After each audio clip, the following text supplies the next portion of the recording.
안녕하세요 여러분, 반갑습니다. 한 주간 잘 지내셨습니까? 지난 주간에는 서울에 100년 만에 이 폭우가 쏟아졌습니다. 그래서 많은 분들이 피해를 입은 것으로 듣고 있습니다. 수해를 입은 분들이 계속되는 이 더위에 몸과 마음이 좀 너무 상하지 않고 잘 회복되셨으면 좋겠다는 그런 바람이 있습니다. 우리는 지금 포로기의 역사들을 살펴보고 있습니다. 에스라, 에스더에 이어서 이제 마지막 느헤미야서를 살펴보려고 합니다. 이 포로기의 역사는 예루살렘의 그 멸망이라는 그 절망적인 상황, 그 속에서도 하나님의 사람들이 믿음을 지키면서 하나님을 신뢰하면서 살아가는 그 모습을 보여주고 있습니다. 그리고 하나님께서는 그들을 돌보시고 포로된 그 땅에서 하나님의 약속대로 돌아오게 하시고 또 그 흩어져 살아가는 백성들을 지켜주십니다. 그 하나님의 일하심을 이 포로기의 역사 속에서 볼 수 있습니다. 그래서 붕괴되었던 유다 공동체가 명맥을 유지하게 되고 또 어느 정도 회복하게 되고 예수 그리스도의 오심을 준비해 가는 것을 읽을 수가 있습니다. 그래서 이 말씀 에스라, 에스더, 느헤미야 이 모든 말씀은 소망의 메시지입니다. 소망의 이야기입니다. 그래서 오늘을 살아가는 우리에게 큰 힘과 위로와 용기와 소망을 주는 것입니다. 어떤 상황에서도 우리는 절망하지 말아야 됩니다. 우리가 살아가면서 절망적인 상황, 실망이 되는 상황 만납니다. 오늘도 만나지 않습니까? 많이 만납니다. 그렇지만 절대 절망하지 말아야 됩니다. 포기하지 말아야 되는 것이죠. 그리고 기도해야 합니다. 그것을 오늘 느헤미야 1장도 보여주고 있습니다. 먼저 오늘 말씀 느헤미야 1장 1절부터 10절을 읽겠습니다. 하가리아의 아들 느헤미야의 말이라.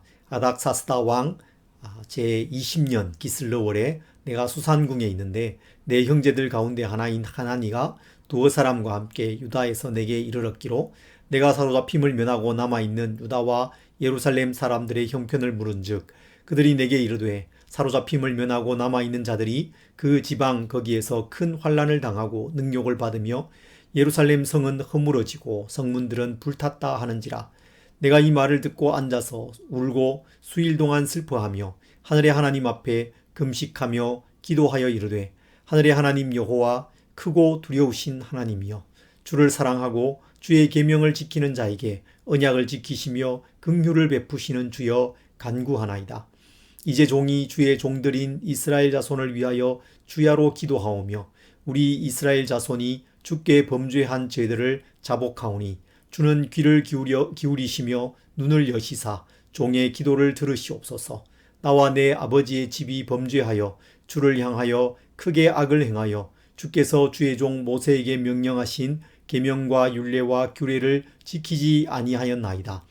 옛적에 주께서 주의 종 모세에게 명령하여 이르시되 만일 너희가 범죄하면 내가 너희를 여러 나라 가운데에 흩을 것이요 만일 내게로 돌아와 내 계명을 지켜 행하면 너희 쫓긴 자가 하늘 끝에 있을지라도 내가 거기서부터 그들을 모아 내 이름을 두려고 택한 곳에 돌아오게 하리라 하신 말씀을 이제 청하건대 기억하옵소서. 이들은 주께서 일찍이 큰 권능과 강한 손으로 구속하신 주의 종들이요 주의 백성들이니이다. 주여 구하오니 귀를 기울이사 주의 종의 기도와 주의 이름을 경외하기를 기뻐하는 종들의 기도를 들으시고 오늘 종이 형통하여 이 사람 앞에서 은혜를 입게 하옵소서 하였나니 그때에 내가 왕의 술관원이 되었느니라. 아멘. 느헤미야는 BC 445년경에 페르시아의 아닥사스다 왕 시대에 살았던 사람입니다. 유다가 멸망한 후로부터는 약 140년, 150년 정도의 긴 시간이 흘러갔습니다. 그리고 에스라의 2차 귀환이 있은 후에는 약 13년 정도 지나서 느헤미야가 예루살렘으로 돌아오게 됩니다. 그는 예루살렘이 함락된 시대에 고국을 떠나서 페르시아의 수산궁에 살았던 사람입니다.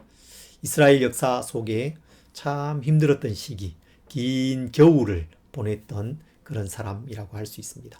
그가 살았던 그 시대가 겨울이었다는 것은 암울한 시대였음을 말하는 것이고, 또 실제로 오늘 말씀의 배경이 계절적으로 겨울이기도 합니다. 1절은 아닥사스다 왕 20년 기슬르월에 이렇게 시작되고 있습니다. 기슬르월은 오늘 날로 하면 11월과 12월 사이 정도 됩니다. 겨울이죠. 페르시아에는 여러 곳의 수도가 있었습니다. 제일 많이 알려진 곳은 바벨론입니다. 그리고 앙메다라는 곳도 있었죠. 앙메다는 그 고레스의 칙령, 그 조서 두루마리가 발견된 성이었지 않습니까? 그리고 느헤미야의 이 배경이 되는 수산궁이 있습니다. 그리고 페르세폴리스라는 수도도 있었습니다. 수산궁과 페르세폴리스는 페르시아의 다리오 왕이 건설한 수도였습니다. 페르시아의 왕들은 여름에는 앙메다궁에서 주로 많이 머물렀는데, 그 이유는 이 앙메다궁이 해발 1800m 정도 되는 아주 높은 지역에 위치했기 때문에 여름에 아주 시원하고 쾌적했던 것이죠. 그래서 왕들이 여름에는 주로 그곳에 많이 머무릅니다. 그런데 겨울이 되면 건조기후 더운 날씨의 지역이지만 그 산지에 있는 성에는 너무나도 추웠던 것이죠. 그래서 그곳에서 내려와서 수산궁이나 바벨론에 주로 머물렀는데, 특히 다리오 왕이 이 수산궁을 지은 이후에는 주로 이 수산궁에서 겨울을 보냈다고 합니다. 대표적인 겨울궁이 바로 수산궁이었다는 것입니다. 그 수산궁에 느헤미야가 있습니다. 추운 겨울의 바람을 피해서 수산궁에 와 있는 것입니다. 그런데 그 수산궁의 느헤미야에게 소식이 하나 전해집니다. 그 소식은 느헤미야를 더욱 꽁꽁 얼어붙게 만드는, 그의 마음을 꽁꽁 얼려버리는 그런 소식이었습니다. 형제들 중 하나인 하나니가 느헤미야를 찾아옵니다. 그는 느헤미야의 형제 또는 가까운 친족이었을 것입니다. 페르시아에 살다가 어쩌면 에스라의 그 귀환 때에 예루살렘으로 돌아갔던 사람이었을 수 있습니다. 그가 유다에서 살다가 다시 수산궁의 느헤미야에게로 찾아온 것이죠. 그리고 예루살렘의 형편을 느헤미야에게 들려줍니다. 두 가지의 소식을 들려주었습니다. 하나는 사로잡힘을 면하고 남아있는 자들이 그 지방 거기에서 큰 환난을 당하고 능욕을 받는다는 소식이었습니다. 그리고 또 다른 하나는 예루살렘 성이 허물어지고 성문들은 불타버렸다는 것입니다. 두 소식 모두 암울한 소식입니다. 느헤미야에게 큰 실망감과 절망감을 주는 소식이었다는 것입니다. 13년 전에 포로 공동체의 유다 사람들이 에스라와 함께 예루살렘의 재건을 꿈꾸면서 귀환했습니다. 그 과정에 하나님의 선한 손의 그 도우심을 참 많이 경험했었죠. 성전 제사를 새롭게 하기도 합니다. 그렇지만 예루살렘 공동체의 상황이 만만치만은 않았습니다. 이방인들과 결혼한 그런 지도자들, 사람들이 많이 있었고 그로 인해서 어려움에 빠지기도 합니다. 에스라가 그 죄를 회개하고 또 이방 여인을 돌려보내고 백성들과 언약을 세우면서 공동체를 다시 세우기 위한 노력들을 하지만 그 일이 그렇게 만만치는 않았던 것을 이 에스라서 뒷부분을 통해서 우리가 읽을 수가 있습니다. 꿈과 기대를 가지고 귀환하지만 여러 이 상황들이 만만하지 않은 것이죠. 상황은 점점 악화되어 갔습니다. 그래서 성은 허물어집니다. 성문은 불타버렸습니다. 그 속에 살아가는 백성들은 큰 환난과 능욕을 당하고 있었습니다. 공동체의 재건과 회복을 꿈꾸던 사람들이 그렇게 큰 환난과 능욕을 당하고 있다는 그 소식은 예레미야에게 큰 실망감을 안겨주는 소식이었다는 것입니다. 여러분, 오늘 우리에게는 어떤 소식이 들려오고 있습니까? 참 안타깝고 답답한 소식이 많습니다. 우리에게 깊은 실망을 안겨다 주는 그런 소식이 많습니다. 서울 중에서도 가장 중심부라 할 수 있는 곳, 우리나라의 가장 중심부라 할 수 있는 곳이 강남인데 그곳이 물에 잠겨버렸습니다. 침수 피해를 입었습니다. 반지하의 세 가족, 그리고 맨홀로 빨려 들어간 두 남매, 그들이 목숨을 잃었다는 그 소식이 참 안타까움을 우리에게 주고 있지 않습니까? 또 많은 사람들이 침수 피해를 입고 폐업을 해야 된다는 그런 소식, 참 안타까운 이야기들을 우리가 많이 듣고 있습니다. 그런 와중에 이 우리 정부의 여러 대응이 참 적절하지 않고 여러 이 기능이 참 잘 작동하고 있는 게 맞나? 이게 정말 괜찮은가? 그런 염려를 하게 되는 그런 일들이 계속 일어나고 있습니다. 코로나는 또 다시 확산되어 가고 있습니다. 우크라이나에는 전쟁이 계속되고 있고 그것이 전 세계적인 원자재 가격 상승과 경제 위기를 초래하고 있습니다. 여러분, 우리가 지금 무더운 여름을 지나가고 있는 그런 상황이지만 우리 이 사회 또 이 전 세계에는 찬바람이 지금 불어오고 있는 것 아니겠습니까? 사회적으로, 경제적으로, 더 나아가서 영적으로 겨울을 우리가 맞이하고 있습니다. 찬바람이 부는 계절을 우리가 맞이하고 있는 것입니다.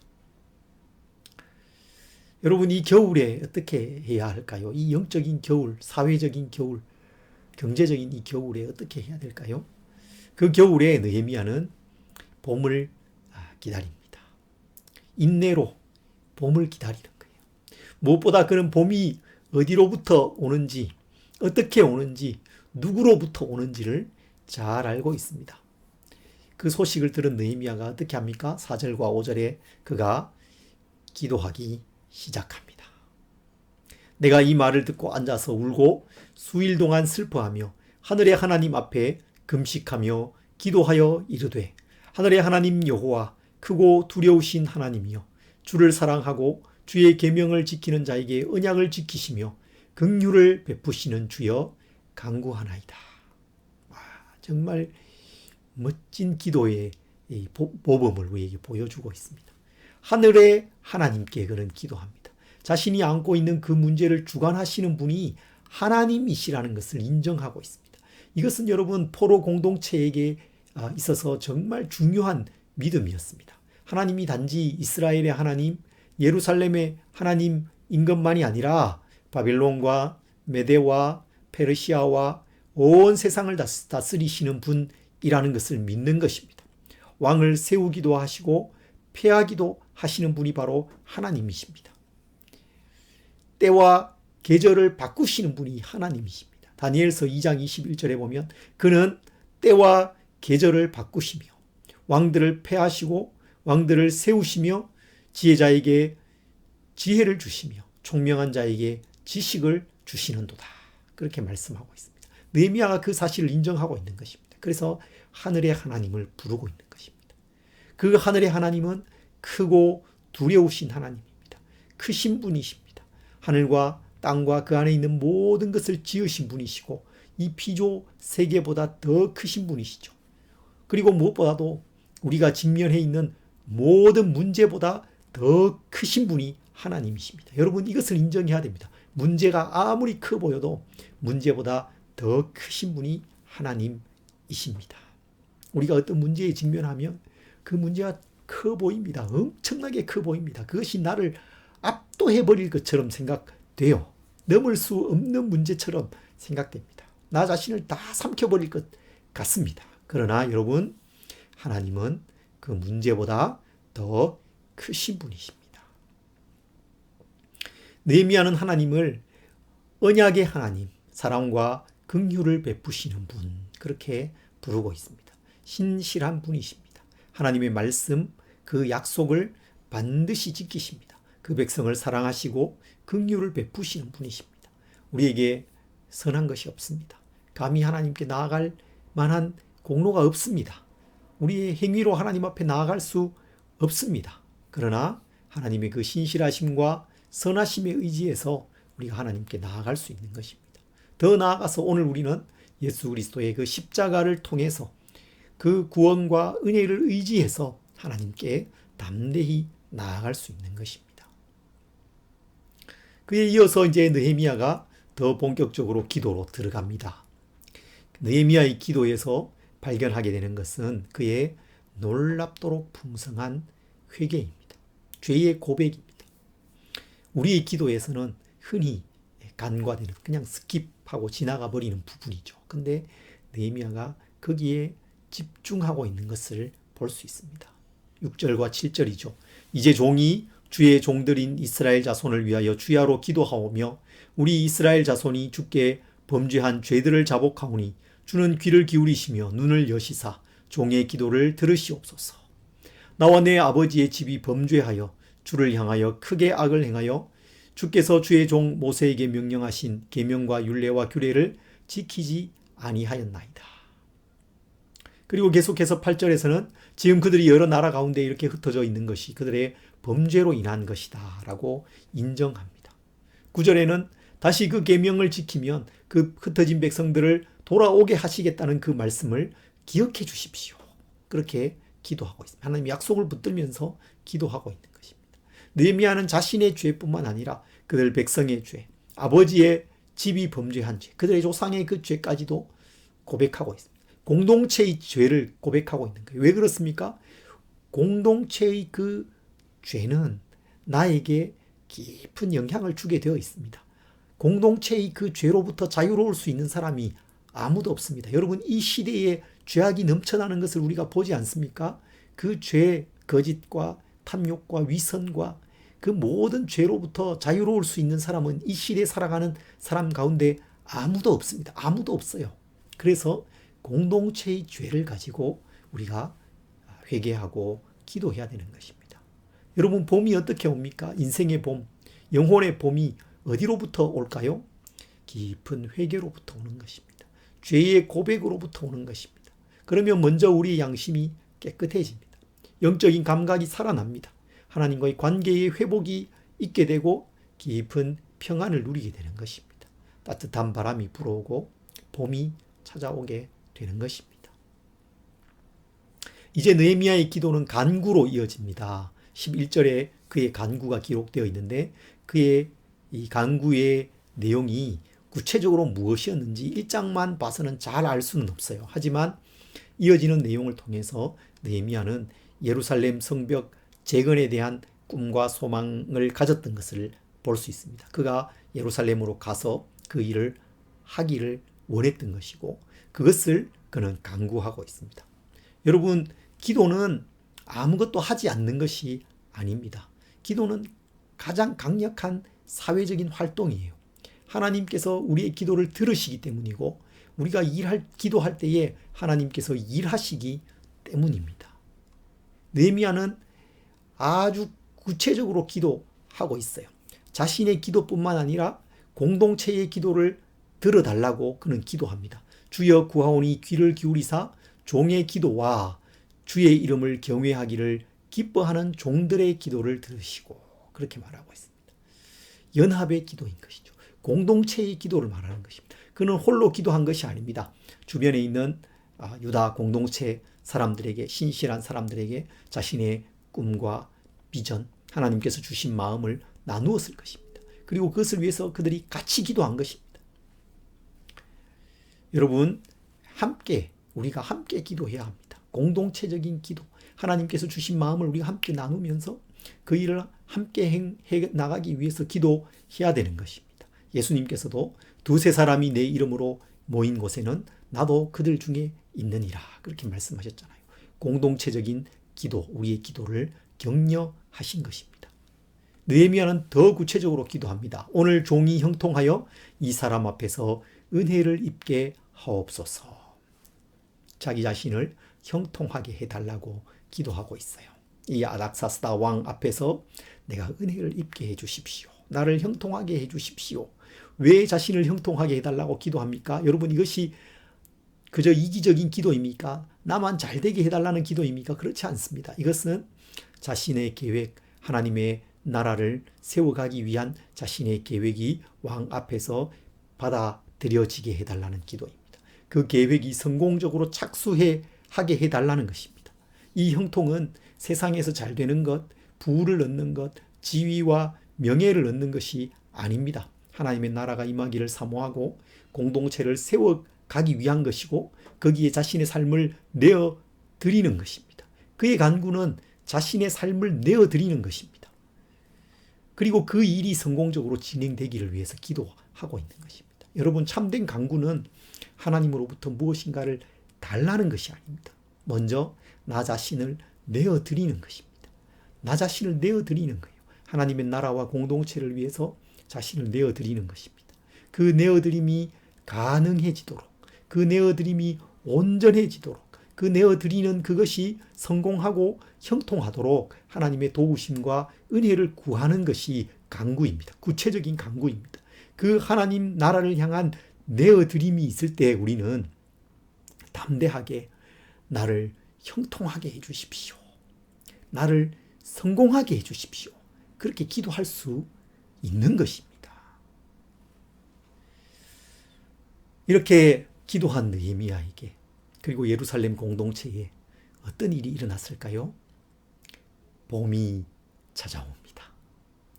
봄이 옵니다. 2장 1절에 아닥사스다 왕 제20년 니산월에라고 2장이 시작되고 있습니다. 니산월은 3, 4월입니다. 봄입니다. 추운 바람이 지나가고 따뜻한 바람이 불어옵니다. 꽃이 핍니다. 봄이 온 것입니다. 그 후에 느헤미야와 왕의 대화가 있게 되고 느헤미야는 담대히 자신이 예루살렘으로 갈 것을 왕에게 이야기합니다. 요청합니다. 그리고 그것이 받아들여지죠. 2장 8절 끝에 보면 내 하나님의 선한 손이 나를 도우심으로 왕이 허락하고, 그렇게 말하고 있습니다. 왕이 허락해 주는 것입니다. 그래서 느헤미야가 예루살렘으로 가고 거기에서 성벽을 다시 짓는 이야기가 이 느헤미야서에 계속 이어지게 되는 것이죠. 우리가 살펴볼 것입니다. 여러분, 지금 우리는 계절적으로는 무더운 여름을 보내고 있습니다. 이제 조금 있으면 선선한 바람이 불고 가을이 오겠죠. 이렇게 계절은 변하고 또 다시 돌아오고 그렇게 되겠죠. 그런데 여러분, 영적인 계절은 그냥 변하지 않습니다. 하나님께서 바꾸시는 것입니다. 때와 계절을 바꾸시는 분이 바로 하나님이십니다. 그 하나님을 향한 간절한 회개와 간구, 기도, 그것이 계절을 바꾸는 것입니다. 우리의 심신을 지치게 하는 이 무더운 여름은 선선한 바람이 불어오는 가을로 바뀌게 될 것입니다. 찬바람이 불고 우리를 꽁꽁 얼어붙게 만드는 그 겨울은 따뜻한 바람이 불어오는 봄으로 바뀌게 될 것입니다. 하나님께서 하시는 것입니다. 우리가 기도할 때에 하나님께서 그렇게 하시는 것입니다.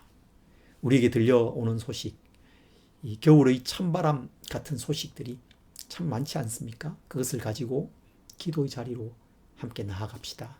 하늘의 하나님, 크고 두려우신 그 하나님, 그 앞에서 우리 자신을 돌아보고 깊이 회개해야 되겠습니다. 특별히 이 시대의 이 공동체적인 죄를 보면서 우리가 깊이 회개하고 또 마음 아파해야 되겠습니다. 그리고 우리 자신을 내어드리는 간구의 기도, 하나님의 도우심을 구하는 그 기도를 올려드려야 되겠습니다. 그 기도가 계절을 변화시키는 능력이 있습니다. 상황을 바꾸는 능력이 있습니다. 여러분, 기도로 시대를 바꾸고 계절을 바꾸어가는 하나님의 사람들이 다 되시기를 간절히 바랍니다.